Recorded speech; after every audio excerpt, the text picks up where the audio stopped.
নমস্কার বন্ধুরা, আমি পামেলা।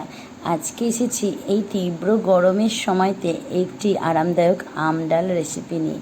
শুধু এটা আম ডাল নয়, আম দিয়ে, লাউ দিয়ে আর মসুরের ডাল দিয়ে কি সুন্দরভাবে সহজেই মেখে রান্নাটা করা যায় সেটাই দেখাবো আজকে। এত সহজ রান্নাটা, আম, লাউ আর মসুর ডাল একসঙ্গে ভালো করে মেখে প্রেসার কুকারেতেই কিন্তু রান্নাটা কিন্তু হয়ে যাবে। আর দেখুন কত সুন্দর করে লাউটা কেটে নিয়েছি। আর এই লাউ ডালটা করার জন্যই আমি একটা কচি দেখে একদম লাউ নিয়ে নিয়েছিলাম। দেখতে পাচ্ছেন লাউয়ের কিন্তু একটুকু দানা হয়নি। লাউগুলো আমি এরকমভাবে কেটেছি, চাইলে আপনাদের মন পছন্দ করে কাটতে পারেন, তাতে কিন্তু কোনো অসুবিধা নেই।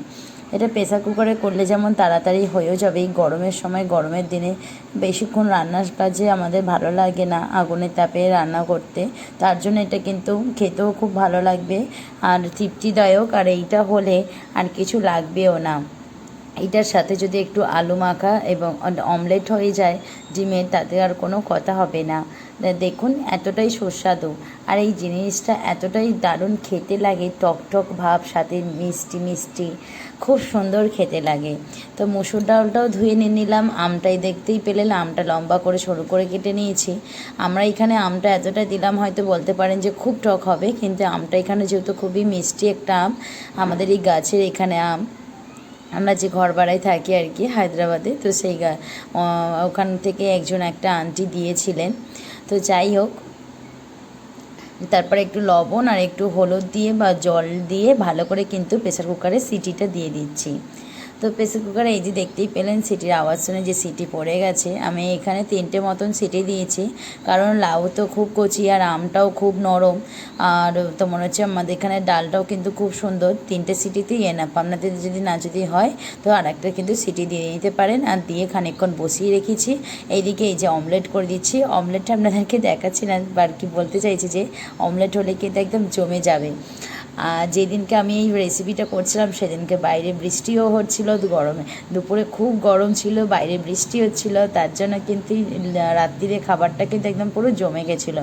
এই যে দেখতেই পাচ্ছেন ডিমের অমলেট করেছি, আলু মাখা ভাত, আলু ভাতে দিয়েছি, ভাতেতে আর কি। তো আলু চোখা, ডিমের অমলেট আর এই আম দিয়ে লাউ দিয়ে ডালটা, অসাধারণ কম্বিনেশন, অসাধারণভাবে লাগবে খেতে। আপনারাও একবার কিন্তু ট্রাই করতে পারেন।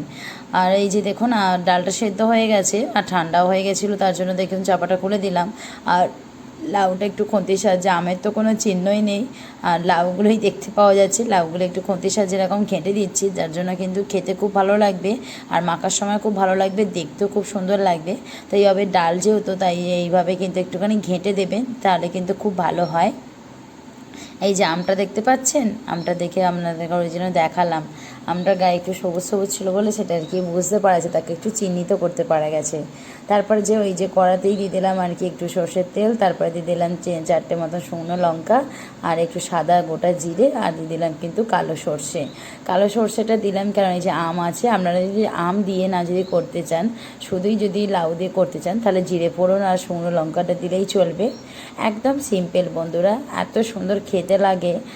তো এখানে আর আমি অন্য কিছু অ্যাড করলাম না। আপনারা যদি শুধু লাউ দিয়ে করেন তাহলে কিন্তু এখানে একটু আদা বাটা দিতে পারেন, খেতে ভালো লাগবে।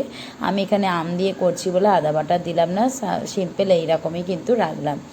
আপনারা যদি আম না যদি দেন তাহলে কিন্তু আদা বাটা দিতে পারেন। এবার কিন্তু আমার ফোড়নটা ভালো করে ভাজা হয়ে গেছে। আর ফোড়ন যখনই ভাজবেন একদম কিন্তু তেলটা গরম করে ভাজবেন না, সামান্য তেলটা দেবেন, 1 মিনিট অপেক্ষা করার পরেই কিন্তু ফোড়ন যা যা দেবেন কিন্তু দিয়ে দেবেন।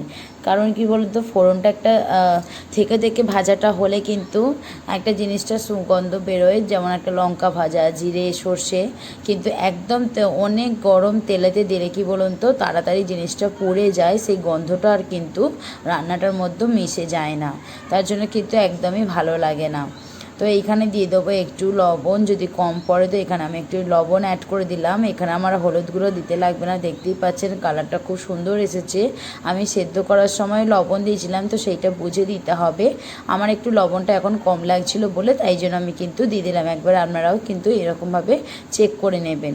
আর এই দেখুন এতটাই কিন্তু ঘন রাখবো, তো একদম ঘন হয়েছিল বলে সামান্য একটুখানি জল দিয়ে ভালো করে আবার ফুটিয়ে নিয়ে ব্যাস গ্যাসের ফ্লেমটা